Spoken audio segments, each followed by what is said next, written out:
pessoal, quando a gente pensa numa capital planejada aqui no Brasil, qual nome vem primeiro à cabeça? E se eu te disser que o verdadeiro projeto pioneiro, a grande inspiração, nasceu décadas antes?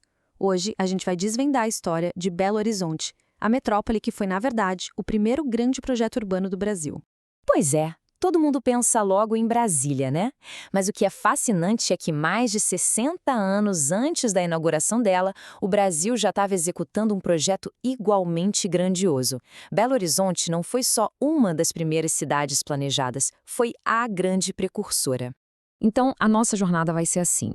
A gente começa entendendo essa ideia de criar uma capital, antes mesmo de Brasília, depois mergulha nos números que mostram o tamanho da metrópole, vamos sentir um pouco da alma da cidade, conhecer seus pontos principais e, no fim, entender o legado de tudo isso. Então, como é que essa visão tão ousada se tornou realidade? Bom, tudo começou com a necessidade de um novo começo, sabe? A antiga capital de Minas Gerais, a histórica Ouro Preto, já não representava mais os ideais da recém-proclamada República. Era preciso um novo símbolo de modernidade. A história toda começa lá no século XVIII com um pequeno povoado chamado Curral de El Rei.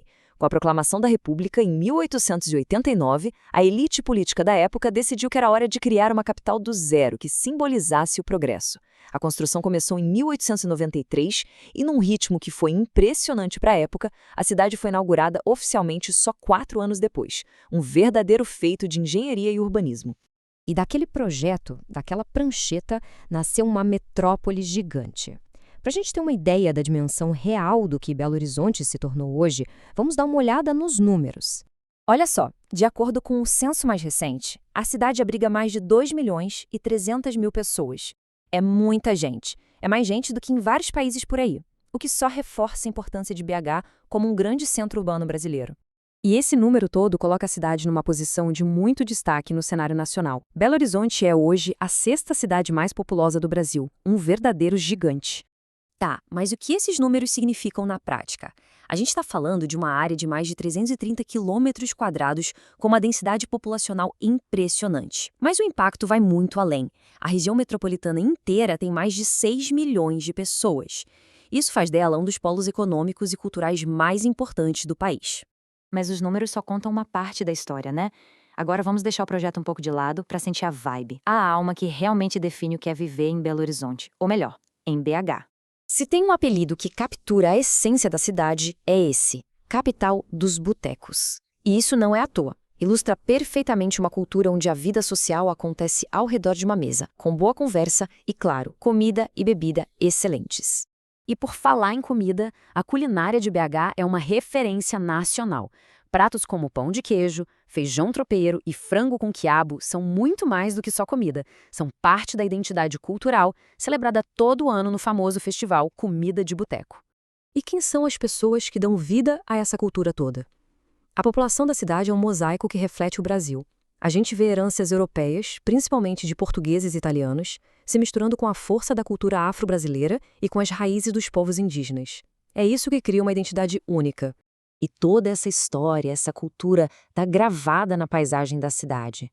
Vamos fazer um tour rápido por alguns dos lugares mais icônicos onde a arquitetura e a natureza se encontram. A arquitetura por aqui é espetacular.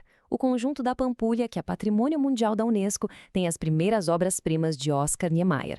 Tem também a imponente Praça da Liberdade, o vibrante Mercado Central e o lendário Estádio Mineirão. E a cidade não é só concreto, de jeito nenhum. Cercada pela majestosa Serra do Curral, BH oferece refúgios verdes incríveis, como o Parque Municipal, bem no coração da cidade, o Parque das Mangabeiras, com suas vistas deslumbrantes, e o Parque Ecológico da Pampulha, perfeito para lazer ao ar livre. Bom, chegando ao final da nossa jornada, a gente volta ao ponto de partida, o projeto. Afinal, qual é o legado duradouro, a marca que a criação de Belo Horizonte deixou? A grande lição aqui é que Belo Horizonte não foi só uma nova capital. Foi um laboratório, sabe? Um exemplo pioneiro de urbanismo moderno que serviu de inspiração e referência para projetos futuros, incluindo, sim, o de Brasília. Seu plano arrojado lá do século XIX ecoa até hoje. E tudo isso deixa a gente com uma reflexão final.